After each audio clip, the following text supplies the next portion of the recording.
నమస్కారం అండి. మీ శ్రీనివాస్ మళ్ళీ మీ ముందుకు వచ్చేసాడు. ఓ చిన్న సందేశంతోని. నేటి యువతరానికి నా సందేశం ఓ చిన్న వీడియో రూపంలో ఇస్తున్నాను. దయచేసి వినండి. జగమే మాయా బ్రతుకే మాయా వేదాలలో సారమింతేనయ్యా ఇంతేనయ్యా. అవునండి, మనం అందరం కూడా మాయా ప్రపంచంలో బతుకుతున్నాము.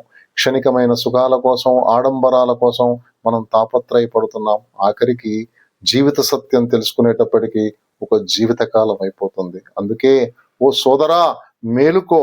యుద్ధ భూమిలో ఒక సైనికుడు విజయం కోసం పోరాడినట్లు, అలాగే రైతన్న ధాన్యం పండించడానికి అహర్నిశలు శ్రమించినట్లు, అలాగే విద్యార్థులను తీర్చిదిద్దడానికి ఒక ఉపాధ్యాయుడు కష్టపడినట్లు, నువ్వు ఎంచుకున్న లక్ష్యాన్ని సాధించడానికి నువ్వు అహర్నిశలు శ్రమించు సోదరా. అలాగే నీవు దుష్ట స్నేహం ద్వారా నీ లక్ష్యాన్ని మరచి పెడదాలు పట్టకురా సోదరా. నీ తల్లిదండ్రులు నీ పైన పెట్టుకున్న ఆశయాల్ని వమ్ము చేయకురా సోదరా.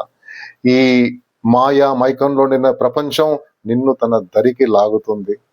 కాబట్టి మనస్సుని నిగ్రహ శక్తిని పెంచుకో, మనస్సుని అదుపులో పెట్టుకో. బలహీనతలకు లొంగనని నీ మీద నువ్వే ఒట్టు వేసుకో. నీవు పోయాక సోదరా, నిన్ను మర్చిపోతారు నీ తర్వాత ఒకటో తరం, రెండో తరము. నీ కన్న పిల్లలు నిన్ను గుర్తుంచుకుంటే అదే అదృష్టం. అందుకే బ్రతుకు నీకోసం సాధించు. నీవు అనుకున్నది చేతనైతే చెయ్యి సమాజానికి కాస్తైన సహాయం. అప్పుడే కలుగుతుంది నీకు ఆత్మ సంతృప్తి. మనిషి రూపంలో దైవంలా బ్రతుకు. మనిషే దైవం అని నిరూపించు సోదరా. ఓ సోదరా, మేలుకో మేలుకో మేలుకో.